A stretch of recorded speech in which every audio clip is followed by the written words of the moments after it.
World cup ആയതുകൊണ്ട് സ്കൂളിന് അവധി കൊടുത്തു. അതിനെക്കുറിച്ച് ഞാനൊരു വീഡിയോ ഇട്ടിരുന്നു. അത് പലരും കണ്ടിട്ടുണ്ടാവും. അതിൽ കുറച്ച് കമന്റ് വന്നു.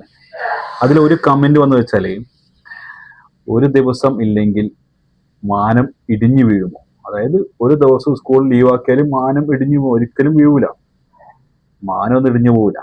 പക്ഷെ ഒരു ദിവസത്തെ വിദ്യാഭ്യാസം അത് നഷ്ടപ്പെടുത്തിയാൽ അത് ഒരിക്കലും തിരിച്ചു കിട്ടൂല. പിന്നെ അതിൽ പറഞ്ഞതാ സാറ്റർഡേ ക്ലാസ് എടുത്തുകൂടെയാണ്.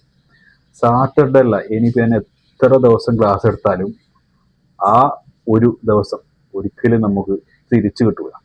വിദ്യാഭ്യാസം അങ്ങനെയാണ്, ഒരു അമൂല്യമായ ഒരു നിധിയാണ്. പിന്നെ ഒന്ന് പറഞ്ഞാല് അതിൽ രാഷ്ട്രീയം കലർത്തണം. ഒരു രാഷ്ട്രീയമില്ല. വിദ്യാഭ്യാസത്തിലേക്ക് രാഷ്ട്രീയം കൊണ്ടുവരാൻ ആരും ആഗ്രഹിക്കുന്നില്ല. കുട്ടികളുടെ ഭാവിയാണ് നോക്കേണ്ടത്.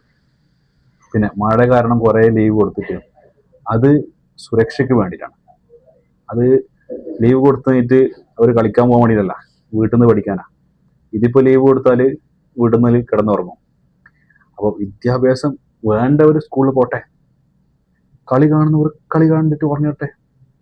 എല്ലാവരും കളി കാണൂല, കുറച്ച് പേര് കാണും, കുറച്ച് പേര് അധികം പേര് കിടന്നുറങ്ങും. അപ്പൊ അങ്ങനെയൊക്കെയാണ് സംഭവങ്ങൾ. കുറെ പരീക്ഷയൊക്കെ മാറ്റിവെച്ച്. സംഭവം നല്ലതാണ്. നമ്മുടെ രാജ്യത്തിന്റെ കളിയാണെങ്കിൽ നമ്മൾ ഉറക്കല്ല, 2 ദിവസം ഉറങ്ങിയിട്ട് ഉറക്കില്ലെങ്കിൽ തലമ കാണും. പക്ഷെ ഇത് എവിടെയോ നടക്കുന്ന രാജ്യത്ത് അവിടെ വരെ സ്കൂളിൽ ലീവിലാണ് ഞാൻ കേട്ടത്. ശരിക്കും അന്വേഷിച്ചാകുമ്പോൾ ആടെ വരെ ലീവില്ലാന്ന് കേട്ടത്. അപ്പോ സ്കൂളുകൾക്ക് ലീവ് കൊടുക്കുന്നത്, വിദ്യാഭ്യാസം എന്നത് ഒരു അമൂല്യമായ നിധിയാണ്. അത് നമ്മൾ പാഴാക്കി കളയുന്നു. കിട്ടുന്ന സമയത്ത് പഠിക്കണം.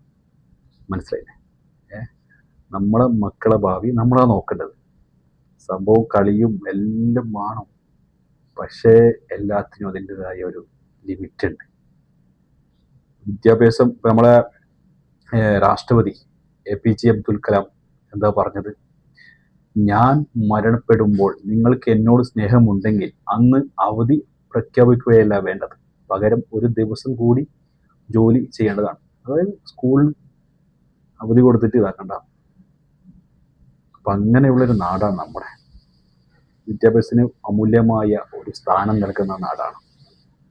അതുകൊണ്ട് എൻ്റെ ഒരു നിലപാടാണ് ഞാൻ പറഞ്ഞത്. ഇതിൽ നിങ്ങൾ കമൻറ്റ് ബോക്സിൽ നിന്ന് തെറി പറയണ്ട, അത് നല്ലൊരു സംസ്കാരമല്ല. നിങ്ങളുടെ നിലപാട് പറയാം. തെറി വരുന്നത് അത്ര നല്ലതല്ല. അപ്പോൾ ഇതിൽ രാഷ്ട്രീയമില്ല, വേറെ രീതിയില്ല. എൻ്റെ ഒരു മനസ്സിൽ തോന്നിയത് ഞാൻ പറഞ്ഞതാണ് കേട്ടോ. നിങ്ങൾക്കത് സ്വീകരിക്കുക, നിങ്ങൾ സ്വീകരിക്കുക, തള്ളിക്കളയുന്നെങ്കിൽ തള്ളിക്കളയാം, അത്രമാത്രം.